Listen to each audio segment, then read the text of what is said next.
اعوذ باللہ من الشیطان الرجیم بسم اللہ الرحمن الرحیم قال اللہ الحکیم فی خطاب المتین بسم اللہ الرحمن الرحیم لقد من اللہ علی المؤمنین اذ بعث فیہم رسولا منہم یتلو علیہم آیاتنا ویزکیہم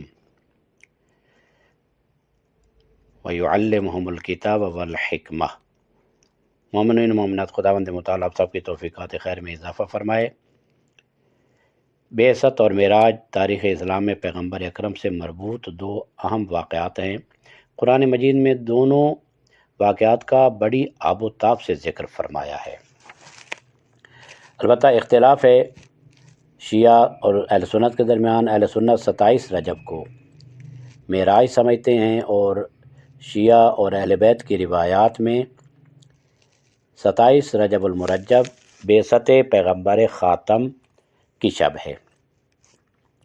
بعثت کے متعلق قرآن مجید میں ارشاد پروردگار ہے، لقد من اللہ علی المؤمنین، جو میں نے آیت تلاوت کی ہے، خدا نے مومنین پر احسان کیا۔ یعنی کیا احسان کیا ہے؟ انہیں ایک عظیم نعمت بخشی۔ وہ نعمت کیا ہے؟ جب کہ ان میں انہی کی جنس سے ایک پیغمبر مبعوث کیا۔ وہ نعمت ہی ہے جو ان کے سامنے اس کی آیات پڑھتا ہے اور انہیں کتاب و حکمت کی تعلیم دیتا ہے۔ اور معراج کے بارے میں سورہ اسراء کی آیت ہے، سبحان الذی اسری بعبدہ لیلا من المسجد الحرام الی المسجد الاقصی الذی بارکنا حولہ لنریہ من آیاتنا۔ وہ اللہ کہ جو اپنے بندے کو رات مسجد الحرام سے مسجد اقصی کی طرف لے گیا، جس کا ماحول بابرکت، ارد گرد بابرکت، تاکہ ہم اسے اپنی نشانیاں دکھائیں۔ یہ دو اہم واقعات ہیں۔ اہل تشیع کے نزدیک 27 رجب المرجب پیغمبر اکرم کی بعثت کا دن ہے۔ اکثر مومنین مومنات مختلف گروپوں میں یہ سوال بھی کرتے ہیں کہ یہ کیا معراج ہے یا بعثت ہے؟ تو یہ اہل تشیع شیعہ کے نزدیک پیغمبر اکرم کی بعثت کا دن ہے، لیکن اہل سنت کے نزدیک عمومی طور پر یہ دن جو ہے وہ معراج کے دن سے مشہور ہے۔ یہی وجہ ہے کہ 27 رجب کی رات، یعنی یہ آج کی رات ہی ہے، شیعہ مسلمان جو ہیں وہ عید بعثت کی رات اور اہل سنت معراج کی رات کے عنوان سے مناتے ہیں۔ اب یہ سوال ہے کہ یہ دو عظیم واقعات بعثت اور معراج ایک ہی دن ہوئے یا نہیں؟ ہوئے تو ہیں، یعنی معراج بھی ہوا ہے، بعثت بھی ہوا ہے، واقع ہونے میں کوئی شک نہیں ہے، لیکن کیا ایک ہی دن میں؟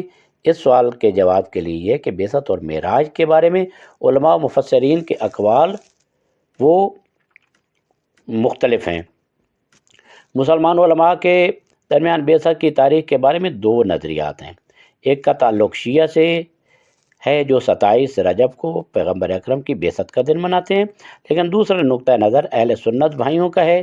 ان کی رائے یہ ہے کہ رسول اللہ کی بعثت رمضان کے مہینہ میں ہوئی۔ تفسیر المیزان میں علامہ طباطبائی جلد 2 میں صفحہ 25 میں فرماتے ہیں، اور پیغمبر اکرم کی معراج کے بارے میں نہ صرف شیعہ اور اہل سنت کے درمیان بلکہ خود اہل سنت کے اپنے درمیان بھی اس بات میں اختلاف پایا جاتا ہے کہ معراج کب ہوئی اور کتنی مرتبہ ہوئی۔ اس کے علاوہ بعض علماء و مفسرین رسول خدا کی بعثت کے 10ویں سال کے ماہ رجب کی 27ویں تاریخ کو حضرت کی معراج لکھتے ہیں۔ بعض علماء و مفسرین ہیں، تفسیر نمونہ میں بھی یہ بات ہے، جلد 12 اور صفحہ 14 میں۔ یہ جو نکات آپ کی خدمت میں عرض کی ہے، اس میں یہ کہا جا سکتا ہے کہ 27 رجب کی تاریخ کو دونوں مناسبتوں کے طور پر منانا درست ہے۔ نہ یہ کہ جب پیغمبر اکرم مبعوث ہوئے، بعثت تو 27 رجب کو ہے، لیکن معراج بعد میں ہوا ہے، پہلے نہیں ہوا۔ البتہ یہ واضح رہے کہ تمام علماء و محققین کا اتفاق ہے کہ پیغمبر اکرم کی بعثت کے پہلے سال میں معراج نہیں ہوئی، یعنی معراج بعد کی بات ہے۔ تفسیر اطیب البیان میں ہے جلد 8 صفحہ 218، المیزان میں ہے جلد 13 اور صفحہ 38۔ لہذا اس بنا پر 27 رجب کی پہلی مناسبت جو ہے وہ پیغمبر اکرم کی بعثت ہی سے ہے، اگرچہ بعثت کے بعد کے سالوں میں اس تاریخ میں معراج کا بھی ذکر ہوا ہے۔ تو بہرحال شیعہ اثنا عشری یہ مناتے ہیں پیغمبر اکرم کی بعثت، اور اہل سنت بھائی معراج مناتے ہیں۔ معراج کیا ہے؟ بعثت رسول اکرم کے رسالت پر مبعوث ہونے اور ان کے پیغمبری کے آغاز کو بعثت کہا جاتا ہے، جو 27 رجب 40 عام الفیل کو واقع ہوا۔ اس لیے شیعہ اثنا عشریہ 27 رجب کے دن کو عید مبعث کے عنوان سے، بعثت کے عنوان سے مناتے ہیں۔ رسول اکرم صلی اللہ علیہ وآلہ وسلم کی بعثت دین اسلام کا آغاز اور سرزمین حجاز سے بت پرستی کا خاتمہ تھا۔ بت پرستی کو ختم کر دیا گیا، اور یہ واقعات قرآن اور احادیث میں نہایت اہمیت کے ساتھ بیان کیے گئے ہیں۔ شیعہ مکتبہ فکر میں اس واقعے کو اللہ تعالیٰ کے عظیم منصوبے کا آغاز تصور کیا جاتا ہے، جو انسانیت کو گمراہی سے نکال کر ہدایت، توحید اور اعلیٰ اخلاق کی طرف لے گیا۔ اس واقعے کو سمجھنے کے لیے قرآن کی آیات، احادیث اور شیعہ کتابوں کی طرف رجوع کرنا ضروری ہے، تاکہ انسان کے علم میں اضافہ ہو۔ مقصد بعثت کیا ہے؟ مقصد بعثت شیعہ مکتب فکر کے مطابق رسول اللہ کی بعثت کا بنیادی مقصد وہ یہ ہے، انسانیت کے لیے یہ ہے کہ توحید کی دعوت دینا، لوگوں کو اللہ کی وحدانیت کا شعور دلانا کہ اللہ وحدہ لا شریک ہے، جس طرح کہ فرمایا قولوا لا الہ الا اللہ تفلحوا، ٹھیک ہے، کہ لا الہ الا اللہ کا تم کامیاب ہو جاؤ گے، یعنی اللہ ایک ہے، وحدہ لا شریک ہے۔ تو دوسرا جو ہے اخلاق کی تکمیل، جیسا کہ مشہور حدیث میں ہے انما بعثت لاتمم مکارم الاخلاق، مجھے بہترین اخلاق کی تکمیل کے لیے مبعوث کیا گیا ہے۔ اور ایک اور مقصد جو ہے انسانوں کو کتاب یعنی قرآن اور حکمت کی تعلیم دینا، جو کہ آیت قرآنی میں آیا سورہ آل عمران 164 آیت ہے، 164 آیت میں یہ موجود ہے کہ لوگوں کو علم و حکمت کی تعلیم دیں۔ قرآن مجید میں بعثت کا ذکر آیا ہے، پیغمبر اکرم کی بعثت کے مختلف پہلوؤں پر روشنی ڈالی گئی ہے۔ وحی کا نزول جو ہے وہ کہاں پر ہوا؟ تو وحی کا نزول غار حرا میں ہوا، اور سورۃ علق کی ابتدائی آیات جو ہیں وہ پیغمبر اکرم پر نازل ہوئیں۔ بسم اللہ الرحمن الرحیم، اقرأ بسمک الذی خلق۔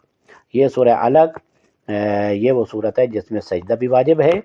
اور ایک فقہی نقطہ بتاتا جاؤں، حائض یعنی حیض والی عورت، نفاس والی عورت اور جنابت والے انسان کے لیے وہ آیت پڑھنا جس میں سجدہ واجب ہے وہ حرام قرار دیا گیا ہے، اور بعض علماء فرماتے ہیں کہ وہ پوری سورت کا پڑھنا حرام ہے، جنابت کی حالت میں، حیض کی حالت میں، نفاس کی حالت میں۔ لہذا اقرأ بسم ربک الذی خلق، اس کی تقریباً 5 آیات ہیں کہ جو نازل ہوئی پیغمبر اکرم پر۔ اور پیغمبر اکرم کی بعثت کا جو مقصد ہے، جو پروردگار عالم نے قرآن مجید میں ارشاد فرمایا، لقد من اللہ علی المؤمنین اذ بعث فیہم رسولا منہم یتلو علیہم آیاتہ ویزکیہم ویعلمہم الکتاب والحکمہ، یعنی وہی ہے جس نے ان پڑھ لوگوں میں انہی میں سے ایک رسول بھیجا جو ان پر اس کی آیات تلاوت کرتا ہے، پڑھتا ہے، ان کو پاک و پاکیزہ کرتا ہے اور انہیں کتاب اور حکمت کی تعلیم دیتا ہے۔ امیین، ناخواندہ، پڑھے لکھے نہیں تھے، انہی میں سے نبی اکرم کو مبعوث فرمایا۔ رسول صلی اللہ علیہ وآلہ وسلم کا عالمین کے لیے رحمت ہونا، یہ قرآن مجید میں ہے، وما ارسلناک الا رحمتا للعالمین۔ اور اسی طرح یہ سورہ انبیاء کی 107 نمبر آیات ہے۔ شیعہ کتب میں بعثت کا ذکر موجود ہے مختلف پہلوؤں سے۔ امیر المومنین جو نہج البلاغہ میں ارشاد فرماتے ہیں، نہج البلاغہ میں امیر المومنین فرماتے ہیں ثم ان اللہ سبحانہ بعث محمد صلی اللہ علیہ وآلہ بالحق حین دنا من الدنیا الانقطاع واقبل من الآخرة الاطلاع واظلمت بہجتها بعد اشراق فقامت بأهلها على ساق وخشن منها مهاد وأزف منها قياد في انقطاع من مدتها واقتراب من أشراطها وتسرم من أهلها وانفصام من حلقتها وانفصام من حلقتها وانتشار من سببها وعفاء من أعلامها وتكشف من عوراتها وقصر من طولها جعله الله بلاغا لرسالته وكرامة لأمته وربيا لأهل زمانه ورفعة لأعوانه وشرفا لأنصاره۔ یہ نہج البلاغہ میں امیر المومنین فرماتے ہیں اس کے بعد مالک نے حضرت محمد صلی اللہ علیہ وآلہ وسلم کو حق کے ساتھ مبعوث کیا۔ جب دنیا فنا کی منزل سے قریب تر ہو گئی اور آخرت سر پر منڈلانے لگی، دنیا کا اجالا اندھیرے میں تبدیل ہونے لگا اور وہ اپنے چاہنے والوں کے لیے ایک مصیبت بن کر کھڑی ہو گئی، اس کا فرش کھردرا ہو گیا اور وہ فنا کے ہاتھوں میں اپنی مہار دینے کے لیے تیار ہو گئی۔ یہ دنیا اسی طرح کہ اس کی مدت خاتمہ کے قریب پہنچ گئی، اس کی فنا کے آثار قریب آ گئے، اس کے اہل ختم ہونے لگے، اس کے حلقے ٹوٹنے لگے، اس کے اسباب منتشر ہونے لگے، اس کے نشانات مٹنے لگے، اس کے عیب کھلنے لگے اور اس کے دامن سمیٹنے لگے۔ اللہ نے انہیں پیغام رسانی کا وسیلہ پیغمبر اکرم صلی اللہ علیہ وآلہ وسلم کو اللہ نے پیغام پہنچانے کا وسیلہ، امت کے لیے کرامت، اہل زمانہ کی بہار، آوان و انصار کی بلندی کا ذریعہ اور یار و مددگار افراد کی شرافت کا وسیلہ قرار دیا۔ اور اس طرح امیر کائنات فرماتے ہیں ان کے بعد اس کتاب کو نازل کیا جس کی قندیل بجھ نہیں سکتی اور جس کے چراغ کی لو مدھم نہیں پڑ سکتی، اور ایسا سمندر ہے جس کی تھہ مل نہیں سکتی اور گہرائی تک انسان پہنچ نہیں سکتا، اور ایسا راستہ ہے جس پر چلنے والا بھٹک نہیں سکتا، ایسی شعاع جس کی روشنی اور زو سے تاریکی یعنی اس میں تاریکی نہیں ہو سکتی، یعنی اس کی روشنی جو ہے تاریکی بدل نہیں سکتی، اور ایسا حق و باطل کا امتیاز جس کا برہان کمزور نہیں ہو سکتا، جس کی دلیل ماند نہیں پڑ سکتی، ایسی وضاحت جس کے ارکان منہدم نہیں ہو سکتے، اور ایسی شفا جس میں بیماری کا کوئی خوف نہیں، ایسی عزت جس کے انصار پسپا نہیں ہو سکتے، اور ایسا حق جس کے اعوان بے یار و مددگار نہیں چھوڑے جا سکتے۔ یہ ایمان کا معدن و مرکز، علم کا چشمہ اور سمندر، عدالت کا باغ اور حوض، اسلام کا سنگ بنیاد اور اساس، حق کی وادی اور اس کا ہموار میدان، یہ وہ سمندر ہے جسے پانی نکالنے والے ختم نہیں کر سکتے، یہ اسلام اور یہ بعثت، اور وہ چشمہ ہے جسے الچنے والے خشک نہیں کر سکتے، وہ گھاٹ ہے جس پر وارد ہونے والے اس کا پانی کم نہیں کر سکتے، اور وہ منزل ہے جس کی راہ چلنے والے مسافر بھٹک نہیں سکتے۔ یہ پیغمبر کی بعثت وہ نشان منزل ہے جو راہ گیروں کی نظروں سے اوجھل نہیں ہو سکتا، اور وہ ٹیلہ ہے جس کا تصور کرنے والے آگے نہیں جا سکتے۔ پروردگار نے اسے علماء کی سیرابی کا ذریعہ، فقہا کے دلوں کی بہار، صلحاء کے راستوں کے لیے شاہراہ قرار دیا۔ امیر مومنان حضرت علی بن ابی طالب علیہ السلام نے اس بعثت کے مقصد کو مختلف جگہوں پر نہج البلاغہ میں ارشاد فرمایا ہے، جو انسان کے لیے واقعاً مشعل راہ ہیں، اور پیغمبر اکرم کی بعثت کا بہترین جو مقصد انہوں نے بیان فرمایا ہے کہ پیغمبر اکرم اس وقت تشریف لے آئے اس دنیا میں جب لوگ جو ہے وہ گھٹا ٹوپ اندھیروں میں تھے، بہت زیادہ مشکلات میں گھرے ہوئے تھے، اخلاقی مشکلات تھیں اور مختلف قسم کی مشکلات میں پیغمبر اکرم کو اللہ نے مبعوث برسالت کیا اور حق کے ساتھ بنا کر بھیجا، نبی بنا کر بھیجا تاکہ لوگوں کو گمراہی سے نکالے اور انہیں ہدایت کے راستے پر گامزن کریں۔ اور اس کے علاوہ اصول کافی میں شیخ کلینی نے اس کے مختلف پہلوؤں پر روشنی ڈالتے ہوئے فرمایا کہ نبوت، وحی کا نزول اور ان کے اخلاق کے بارے میں کہ پیغمبر اکرم صلی اللہ علیہ وآلہ وسلم کو 40 سال کی عمر میں مبعوث کیا گیا، اور جب پہلی وحی نازل جبرائیل لے کر آئے تو پیغمبر اکرم کی عمر مبارک 40 سال تھی۔ علامہ طباطبائی نے بعثت کے فلسفے پر روشنی ڈالی اور فرمایا کہ بعثت کا مقصد انسان کی فطری ہدایت کو بیدار کرنا تھا، جو اس سے پہلے جہلا اور بت پرستوں کی وجہ سے اور ان کی تعلیمات سے معاشرہ مکمل طور پر خراب ہو چکا تھا۔ رسول اللہ صلی اللہ علیہ وآلہ وسلم کی بعثت انسانیت کو ان کے حقیقی مقام تک پہنچانے کے لیے تھی، جو اللہ کے قریب ہونے سے عبارت ہے۔ بعثت کا پہلا واقعہ 27 رجب کو ہوا اور پہلی وحی اقرأ بسم ربک الذی سنائی جبرائیل نے، اور امام صادق علیہ السلام فرماتے ہیں بعثت کے دن اللہ نے زمین پر اپنی سب سے عظیم نعمت نازل کی، یہ دن اللہ کے نور کے ظہور کا دن ہے۔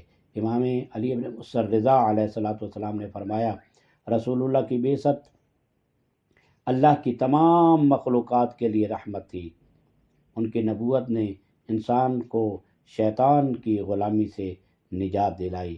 بعثت کے اثرات ہیں۔ بعثت کا پہلا اثر معاشرتی تبدیلی۔ بعثت نے عرب کے جاہلانہ نظام اور ظلم و ستم کو ختم کر کے عدل و انصاف پر مبنی معاشرہ قائم کیا۔ دوسرا، عقیدہ توحید کا فروغ۔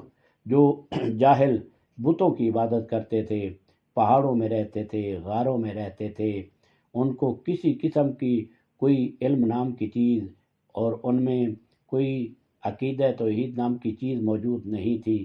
بعثت کے اثرات میں سے ایک اثر یہ ہے کہ اللہ کی وحدانیت پر ایمان کو مضبوط کیا گیا، اخلاق کے نظام درست ہوا، ظلم کا خاتمہ، ناانصافی کا خاتمہ، فحاشی کا خاتمہ کیا گیا۔ وہ لوگ جو بیت اللہ کے گرد ننگے طواف کیا کرتے تھے، پروردگار عالم نے پیغمبر خاتم کو بھیج کر ان لوگوں کو لباس پہنا کر خانہ کعبہ کے گرد طواف کے لیے آمادہ کیا۔ بعثت رسول اللہ صلی اللہ علیہ وآلہ وسلم کا واقعہ صرف تاریخ کا ایک اہم حصہ نہیں، بلکہ ہر مسلمان کے لیے ہدایت، رہنمائی اور تزکیہ نفس کا ذریعہ ہے۔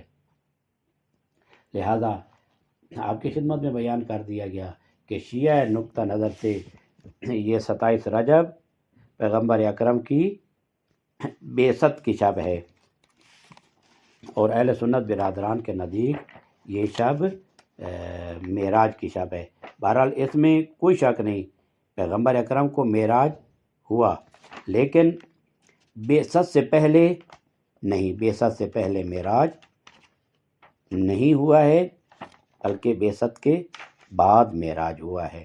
لہذا امید ہے کہ ہم بعثت پیغمبر خاتم صلی اللہ علیہ وآلہ وسلم کو اپنی زندگی کے لیے مشعل راہ قرار دیں گے، اور ہم پیغمبر خاتم صلی اللہ علیہ وآلہ وسلم کی بعثت سے سبق حاصل کریں گے۔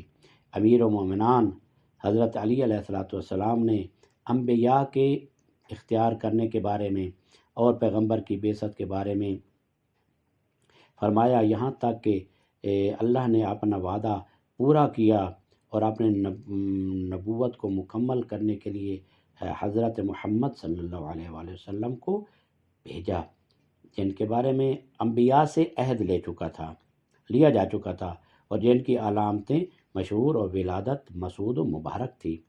اس وقت اہل زمین متفرق مذاہب، منتشر خواہشات اور مختلف راستوں پر گامزن تھے۔ کوئی خدا کی مخلوقات کی شبیہ بتا رہا تھا، کوئی اس کے ناموں کو بگاڑ رہا تھا اور کوئی دوسرے خدا کا اشارہ دے رہا تھا۔ مالک نے آپ کے ذریعہ سب کو گمراہی سے نجات دی اور جہالت سے باہر نکال دیا۔ اس کے بعد اس نے آپ کی ملاقات کو پسند فرمایا اور انعامات سے نوازنے کے لیے اس دار دنیا سے بلند کر دیا۔ یعنی یہ پیغمبر اکرم کی اس دنیا سے رحلت کے بارے میں امیر مومنان نے ارشاد فرمایا۔ تو امیر بیان نے نہج البلاغہ میں انبیاء کے اختیار کے بارے میں فرمایا کہ اس نے ان کی اولاد میں سے، یعنی انبیاء کی اولاد میں سے بعض لوگوں کو انبیاء کے طور پر اختیار کیا، جن سے وحی کی حفاظت اور انبیاء کی تبلیغ کی امانت کا عہد لیا۔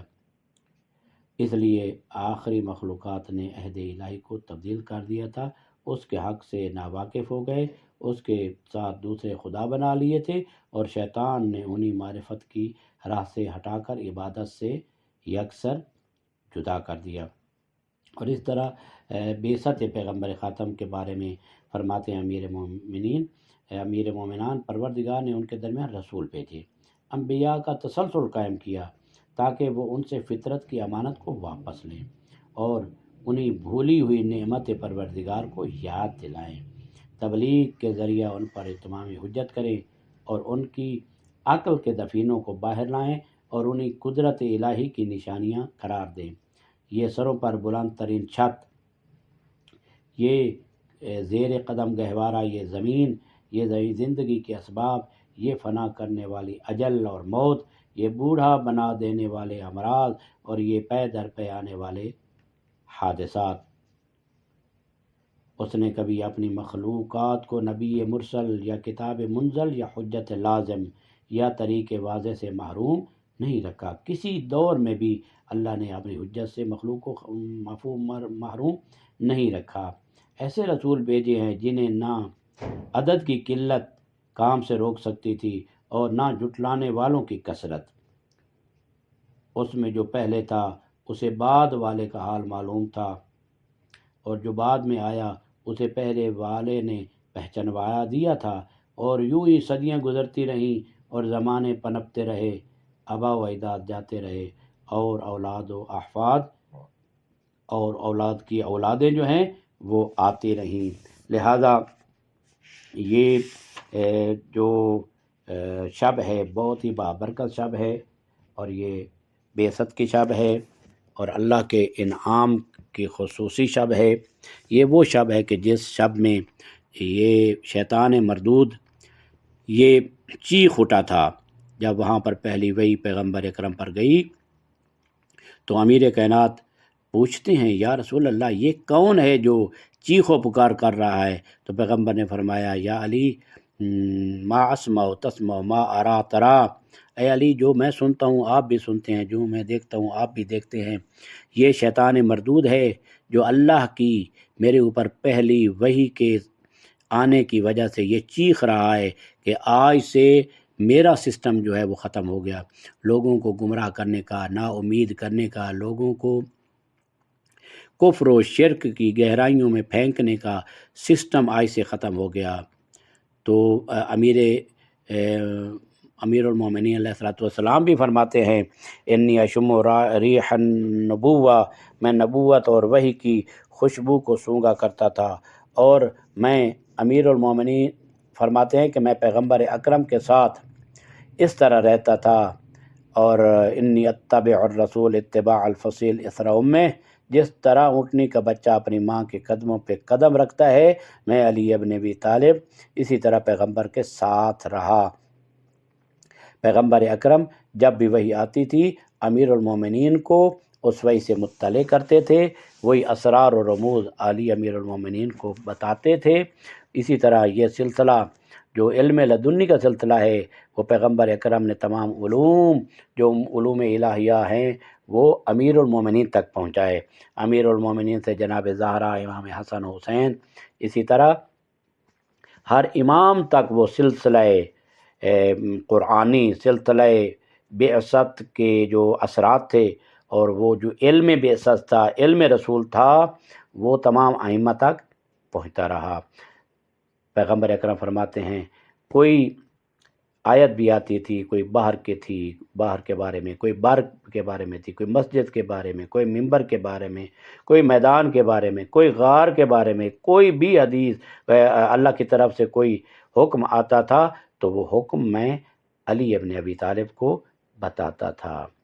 کبھی علی کے گھر چلے جاتے اور کبھی علی امیر المومنین کو اپنے گھر بلاتے، اور کبھی تنہائی میں، کبھی جلوت میں، کبھی خلوت میں علی امیر المومنین کو پیغمبر اکرم رازوں سے واقف کیا کرتے تھے۔ اسی وجہ سے امیر المومنین ارشاد فرماتے ہیں، علمنی رسول اللہ ذکاً ذکا، اللہ کے رسول نے مجھے اس طرح علم سکھایا جس طرح پرندے کا بچہ، پرندے کا بڑا والد یا والدہ اس پرندے کو چوگ عطا کرتا ہے اور اس کو غذا مہیا کرتا ہے۔ امیر المومنین اور پیغمبر اکرم دو ہیں لیکن ان کی روح ایک ہے، بلکہ یہ کہوں پیغمبر اکرم سے لے کر حضرت قائم آل محمد تک تمام ایک ہیں۔ جسم مختلف ہیں، ان کی حقیقت ایک ہے۔ حقیقت سب کی محمدیہ ہے، حقیقت سب کی علویہ ہے، حقیقت سب کی زہرائیہ ہے، حقیقت سب کی قرآنی ہے، حقیقت سب کی الہی حقیقت ہے۔ ان میں کوئی فرق نہیں مگر جسموں میں فرق ہے۔ لہذا ہمیں چاہیے کہ ہم پیغمبر اکرم کی بعثت سے سبق حاصل کرتے ہوئے وہ تعلیمات جو پیغمبر اکرم کو اللہ نے عطا کی، وہ تعلیمات حقیقی تعلیمات سے روشناس ہو جائیں۔ ان سے روشناس ہونے کا ذریعہ کیا ہے؟ وہ قرآن ہے، قرآن کا ترجمہ ہے، قرآن کی تفسیر ہے، اہل بیت علیہ السلام ہے۔ فَاسْأَلُوا أَهْلَ الذِّكْرِ إِن كُنتُمْ لَا تَعْلَمُونَ، اگر تم نہیں جانتے تو اہل ذکر سے پوچھو، علماء سے پوچھو جو اس کو جانتے ہیں، مفسرین سے پوچھو جو ان کو جانتے ہیں۔ اہل بیت کے دروازے کو کھٹکھٹاؤ، ناک کرو، اس کو آل پیغمبر کے راستے کو اپناؤ۔ جو پوچھو گے علی ابن ابی طالب کے دروازے سے مل جائے گا۔ پروردگار عالم نے ان کو دین و دنیا کے خزانوں سے مالا مال فرمایا ہے۔ دعا ہے پروردگار عالم آج کی رات شب بعثت پیغمبر خاتم اور کل والے دن روز بعثت پیغمبر خاتم ہم سب کو محمد و آل محمد کے ساتھ محشور فرمائے۔ زندگی میں، اس دنیاوی زندگی میں ان کی ولایت و محبت کا نور ہمارے دلوں میں منور فرمائے اور ہمیں ان کی تعلیمات پر عمل کرنے کی توفیق عطا فرمائے اور آخرت میں ان کی شفاعت سے بہرہ مند فرمائے۔ وصلی اللہ علی محمد وآلہ الطیبین الطاہرین المعصومین۔ اللہم عجل لولیک الفرج والعافیۃ والنصر واجعلنا من خیر اعوانہ وانصارہ والمستشہدین بین یدیہ۔